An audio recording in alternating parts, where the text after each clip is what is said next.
एक ऐसा केस जिसका खुलासा घटना के 8 साल बाद हुआ और जब ये सच सबके सामने आता है तो सच में इसके पीछे की कहानी इमोशनल कर देने वाली थी और जिसने भी इस केस के बारे में सुना वो अंदर से रो पड़ा।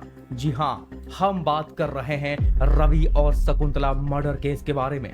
तो फिर स्वागत है आप सभी का सीखो के। शकुंतला और रवि की शादी को हुए अभी 1 महीना ही बीता था कि एक दिन शकुंतला ने अपने पति रवि से कहा कि क्यों ना आज हम मूवी देखने चलते हैं और साथ ही मुझे अपने एक रिश्तेदार से भी मिलना है। रवि ने सहमति जताई और दोनों प्लानिंग करके घर से निकले। लेकिन उस रात शकुंतला ही घर वापस लौटी। वह काफी उदास मन से बैठी रही और जब रवि के माता पिता ने उसके अकेले आने का कारण पूछा तो उसने बताया कि रवि मुझे रिश्तेदार के घर के पास ड्रॉप करके ये कहते हैं कि मैं 5 मिनट में बस आता हूँ। मैंने फिर काफी इंतजार किया लेकिन वह नहीं लौटे, इसलिए मुझे अकेले ही घर आना पड़ा। रवि के माता पिता अब चिंतित हो गए पर उम्मीद थी कि वह अगली सुबह तक लौट आएगा। लेकिन अफसोस, सालों बीत जाते हैं लेकिन रवि घर नहीं लौटा। पुलिस और क्राइम ब्रांच ने भी जांच की लेकिन उसका कोई सुराग नहीं मिला। खोज करते करते 2019 आ चुका था लेकिन तब भी कुछ नहीं पता चला। फिर 2019 में ही 8 साल के बाद उसका पता चलता भी है तो केवल उसकी कुछ हड्डियां ही पाई जाती हैं। 8 फीट जमीन से खोद करके उस हड्डियों को बाहर निकाला जाता है।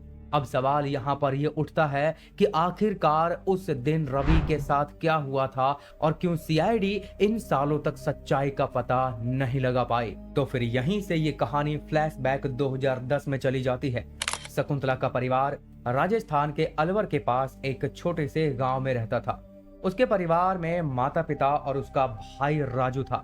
उसी गांव में कंस्ट्रक्शन के काम से आने जाने वाला एक छोटा कारोबारी कमल सिंह शकुंतला पर मोहित हो गया था और धीरे धीरे उसके करीब आने लगा। उनके अंदर प्यार पनपने लगा और उनका रिश्ता गहराता चला गया। लेकिन समस्या थी जात पात, जो कि उसके घर वालों को ये रिश्ता स्वीकार नहीं था। शकुंतला के परिवार ने उसे कमल से दूर रहने के लिए कहा और जब वो नहीं माने तो उसे घर में बंद करके रखा जाने लगा और शकुंतला के घर वाले उसकी शादी के लिए एक लड़के की तलाश में जुट गए।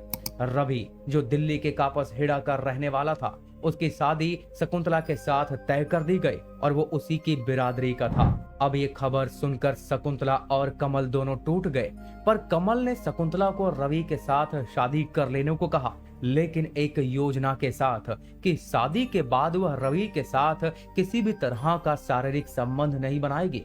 शकुंतला ने यह बात मान लिया और फरवरी 2011 में उनकी शादी रवि के साथ करवा दी गई। 22 मार्च 2011 को शकुंतला ने अपने पति रवि से कहा कि उसे अपने एक रिश्तेदार से मिलने जाना है और साथ में वो मूवी भी देख करके लौटेंगे। रवि अनजान था कि यह उसकी आखिरी यात्रा होगी।